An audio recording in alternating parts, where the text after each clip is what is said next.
Ya. Lanzo la pregunta también a los compañeros de educación de cuáles eran, a vuestro juicio, las causas de la situación actual, o si queréis entrar también en el problema de la crisis, ¿no? Como contempláis vosotros también. Bueno, lo que comentaba Antonio me recuerda también que Esperanza Aguirre, hace poco, le echó un rapapolvo a Lucía Figar, diciéndole algo así consejera de Educación. Consejera de Educación, diciéndole algo así como, en sanidad ya tienen el área única, ¿cuándo el área única en educación? Era una pregunta retórica, me imagino, sí, ¿no? Era una pregunta retórica, pero con mucha intención. Recientemente hemos sabido por compañeros que el instituto con peores resultados en la prueba CDI era el... Prueba de nivel ¿no? Una prueba de nivel. Pues supimos por compañeros que los resultados se habían publicado, cuando en realidad esto es ilegal. La Comunidad de Madrid ha transgredido no recuerdo el número del artículo, pero bueno, ha transgredido la LOE. Si quieres lo puedo leer textualmente. Vale. El artículo 144.3 de la Ley Orgánica de Educación, que literalmente señala: corresponde a las administraciones educativas regular la forma en que los resultados de estas evaluaciones de diagnóstico que realizan los centros, así como los planes de educación que se deriven de las mismas, deban ser puestos en conocimiento de la comunidad educativa. Esto que voy a leer ahora viene en negrita. En ningún caso los resultados de estas evaluaciones podrán ser utilizados para el establecimiento de clasificaciones de los centros. No. Lo que quiero decir es que en el fondo de todo está la creación de un área única en educación, porque detrás hay un modelo en el que se conciben los centros educativos como empresas que compiten entre sí, y que las empresas o centros educativos con mejores resultados recibirán un mayor apoyo de la administración, que sería un apoyo económico, mientras que aquellos con peores resultados serían de alguna manera castigados por la administración. Y que para que los padres puedan tener libertad de elección, que es esta frase que tanto le gusta a los representantes de la Comunidad de Madrid, libertad de elección, haría público este ranking. Lo que pasa es que la legislación actual no lo permite, pero en el fondo está este modelo tratando de imponerse. Es un modelo que ya se ha impuesto en Inglaterra, en el Reino Unido. Hay estudios de un tal Robert Cowen. El estudio se llama El sistema educativo inglés, del Instituto de Evaluación de Educación de la Universidad de Londres. Se puede encontrar por internet, donde te explica cómo este modelo educativo se ha ido imponiendo a partir de la década de los 80, con el thatcherismo.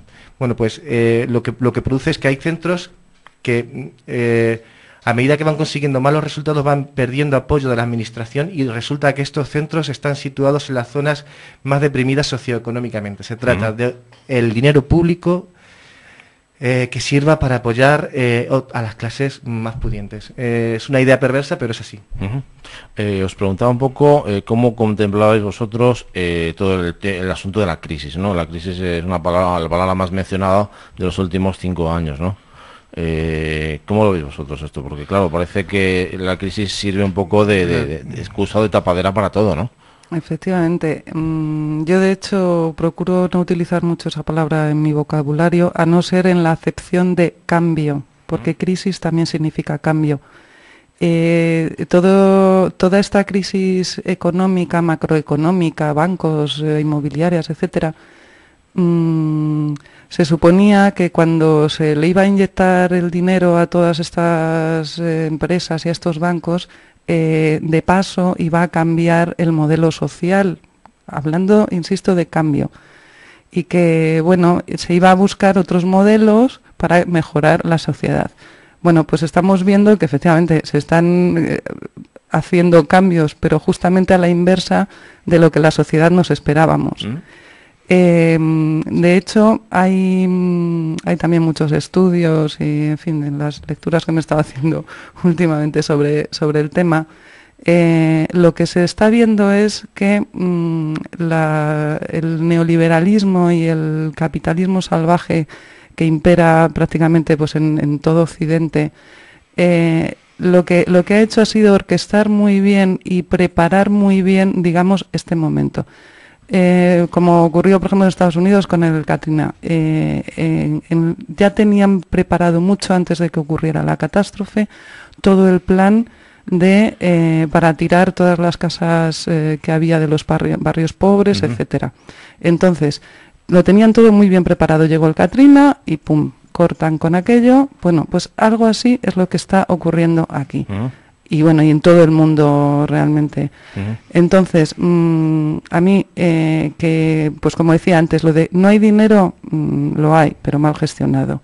¿Que hay crisis? Sí, esperemos que esta crisis sea para un cambio, pero para un cambio de verdad, y un cambio de la sociedad, en la que realmente nos despertemos, el pueblo llano, la gente, la ciudadanía, y realmente esa crisis signifique cambio, pero cambio para bien para la sociedad, lo común. Toño, estás un poco, supongo, en la línea de lo que dice Sofía, imagino, pero ¿qué propuestas concretas hacéis vosotros? ¿Qué soluciones planteáis? ¿Cuál sería un poco vuestro modelo ideal o qué línea seguiríamos? Bueno, yo quería puntualizar. Sí. Yo creo que la crisis es una crisis ficticia financiera y ha estado fabricada por el sistema, ¿no? Yo no he visto todavía muchos empresarios suicidarse. Pégate bien, por favor, Toño, que te oímos un poquito lejos. Sí. Que digo que en principio yo creo que es una crisis fabricada por el sistema, ficticia, es una crisis financiera. No se puede equiparar desde el punto de vista de la crisis de los años 20, porque aquí no estamos viendo todos los días en el periódico que se estén suicidando los empresarios. No, lo que estamos viendo es que hay 5 millones de parados, aunque pueden ser bastantes más, y que quien está sufriendo los efectos de este recorte brutal de derechos es la clase trabajadora. Los bancos siguen teniendo beneficios espectaculares, las grandes empresas también.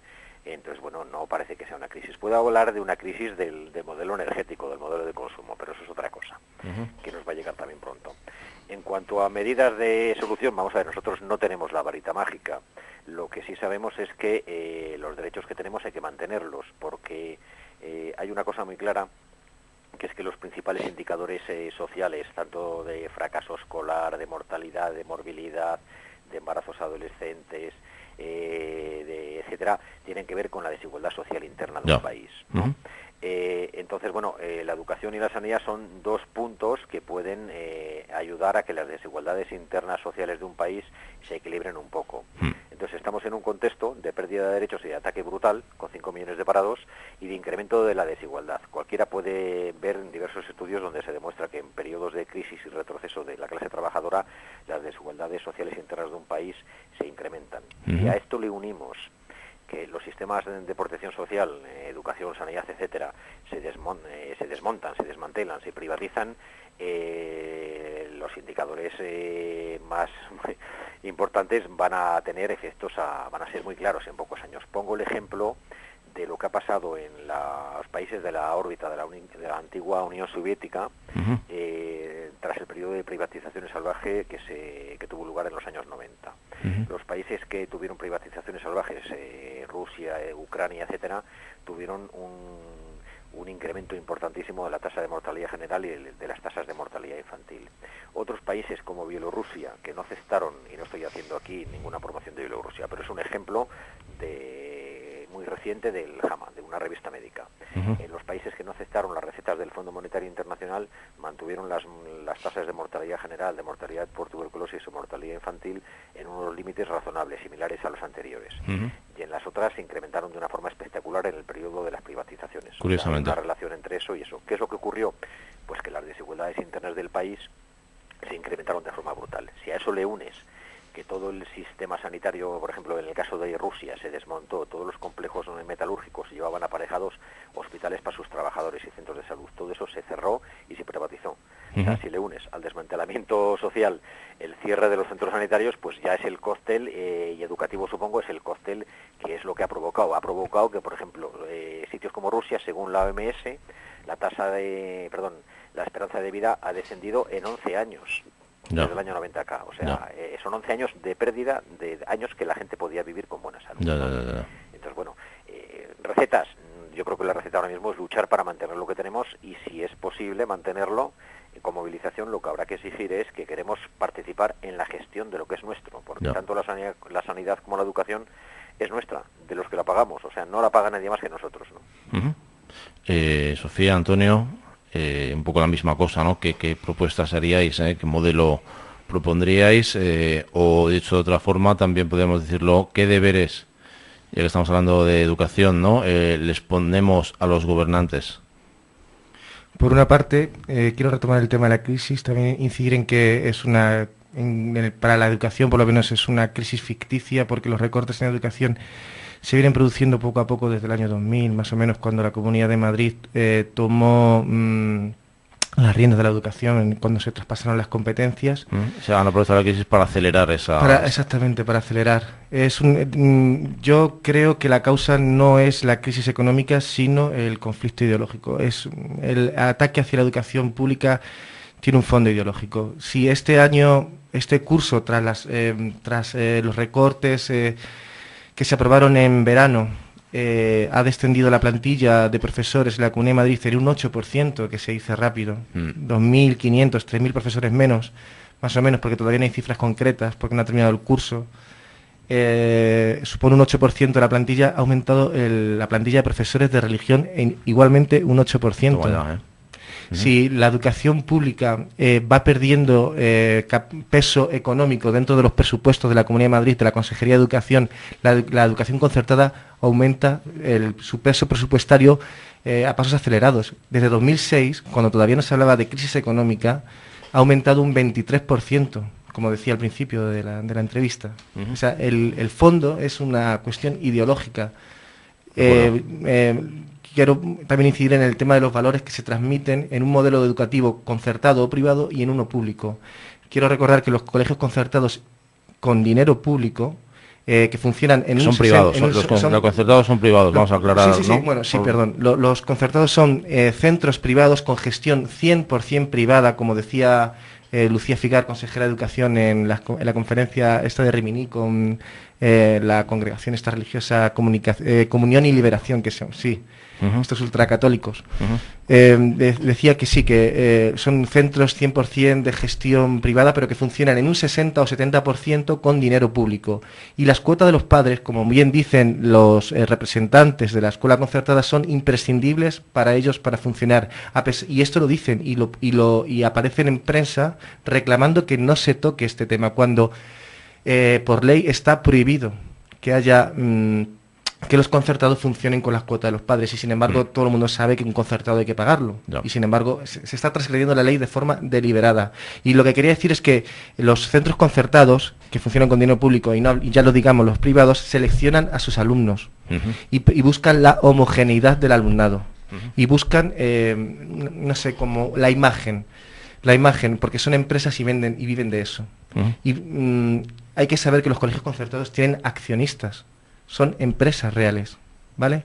Viven de la satisfacción inmediata del cliente, digamos, no del, digamos, el medio y el largo plazo, ¿no? Claro, pero si pensamos en este contexto, en un centro educativo, pensad cómo se vive esto por parte del alumnado, cómo se vive esto por parte del profesorado. Está trabajando en una empresa que vive de la imagen. ¿Dónde quedan los valores educativos? Clientes y no alumnos, que hablábamos antes del programa, ¿no? Y quiero recordar que vivimos en una democracia y que la educación debe educar para la democracia, no para la economía y no para un sistema neoliberal.